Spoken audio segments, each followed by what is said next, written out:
नमस्कार, मैं हूँ आलोक दहिया और आप देख रहे हैं मॉर्निंग मंत्रा जो कि है 13 नवंबर 2024 के लिए।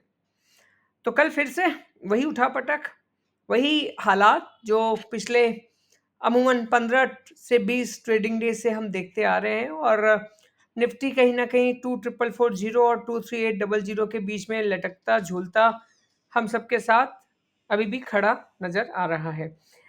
काम की बातें तो एक शोल्डर, हेड, फिर एक शोल्डर, और ये जो पोजीशन है इसको हम कहते हैं नेकलाइन।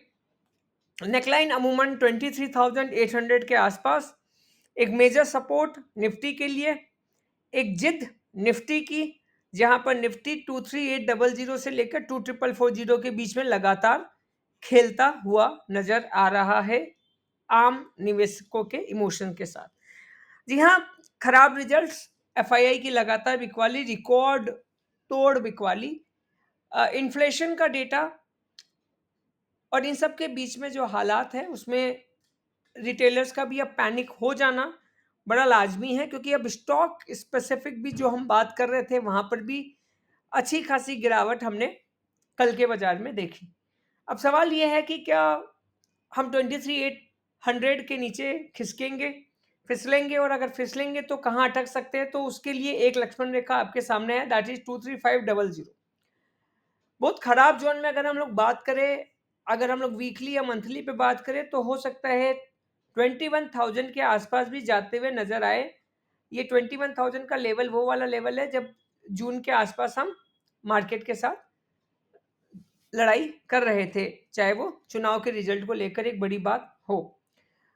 अब इन सब के बीच में इस घबराहट वाले माहौल में एक अच्छी उम्मीद वीकली चार्ट पर फिलहाल एज ऑफ नाउ नजर आ रही है, दैट इज एक इन्वर्टेड हैमर का फॉर्मेशन, वो भी डाउन ट्रेंड में। देखिए, लगातार डाउन ट्रेंड में हम चाह रहे हैं, उस डाउन ट्रेंड में एक इन्वर्टेड हैमर का फॉर्मेशन आज तक के बाजार में, राइट। अभी जो सिचुएशन है, फ्राइडे को छुट्टी है, इसके बीच में ये फॉर्मेशन अगर इन्वर्टेड हैमर के आसपास का बना रहता है तो अगले हफ्ते से हम एक रिकवरी की उम्मीद वीकली चार्ट पर कर सकते हैं, ऐसा टेक्निकल एनालिसिस बोलता है। बट अगर ये गिरावट और बढ़ी तो ये लेवल जो आपके सामने है, दैट इज द 23,500, 23,300, वो लेवल भी ओपन होते हुए नजर आएंगे अगर ये इन्वर्टेड हैमर का फॉर्मेशन मेंटेन नहीं रहता है इस हफ्ते की क्लोजिंग तक।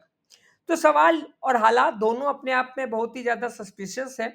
और जैसा कि हम लगातार कहते आ रहे थे, बहुत सारे लोगों ने चीज़ों को समझने में देरी की कि जब 27,000 26,000 के आसपास भी थे तब भी लगातार कह रहे थे कि ये जो फॉर्मेशंस बन रहा है ना, सीढ़ी और बार बार झंडा डंडा, ये अच्छा नहीं बन रहा था। और उसी का रिजल्ट हम आपके सामने है, जब 25,640 भी लेवल जो टूटा उसके बाद से हम लगातार 25,520 और 24,440, राइट, जूझते नजर आ रहे हैं। लेकिन हर एक ऊपर के लेवल पे लगातार सप्लाई, और उस सप्लाई के कारण से सिचुएशन और भी कठिन होती जा रही है हम लोगों के लिए। बैंक निफ्टी की भी बात कर लेते हैं, क्योंकि इमोशन के साथ बैंक निफ्टी ने भी खेला है, क्योंकि जिस तरीके का ये माहौल है आप देख रहे हैं लगातार, अगर हम बात करें तो आप 52,200, मैं 52,200 लेना चाहूंगा, 52,200 और 50,100 आप इसी दायरे में सिमटते हुए नजर आ रहे हैं, वो भी अच्छे खासे टाइम फ्रेम के साथ। जी हाँ, अक्टूबर से लेकर अमूमन आप नवंबर चल रहा है, पिछले एक डेढ़ महीने की हालात अभी आपको यही नजर आ रहा है कि निफ्टी 52,200 के ऊपर जाने को रेडी ही नहीं हो रही है, राइट। तो ऐसे कंडीशन में जो हालात है उसमें थोड़ा सा कॉशियस होना, कॉशियस अप्रोच रखना बहुत बहुत जरूरी हो जाता है, क्योंकि अगर ये गिरावट बढ़ी तो आप यहाँ से कम 1,000 पॉइंट खिसकते हुए बैंक निफ्टी में भी नजर आ सकते हैं। तो थोड़ी सी सावधानी बढ़ती है। और बार बार कहते आ रहे थे, अभी बहुत सारे लोगों को ये डर लग रहा है कि अब इस जगह पर एंटर करे या फ्रेश एक्युमुलेशन करे, तो थोड़ा सा संयम रखने वाला माहौल अभी भी है निफ्टी और बैंक निफ्टी दोनों को।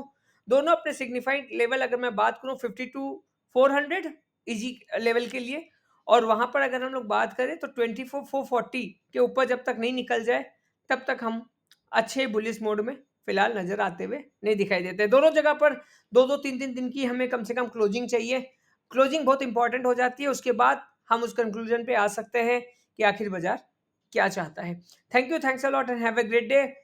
खराब समय में learning is the best solution, कि जहाँ पर आप अपने आप को और अपडेट कर सकते हैं। ये मार्केट है, इससे अच्छा गुरु कोई नहीं है, इससे अच्छा टीचर कोई नहीं है। हर पल कुछ ना कुछ सिखाता है, ये अलग बात है, हम सीखने में थोड़ी देरी करते हैं। Thank you, thanks a lot and have a great day. Bye bye, take care.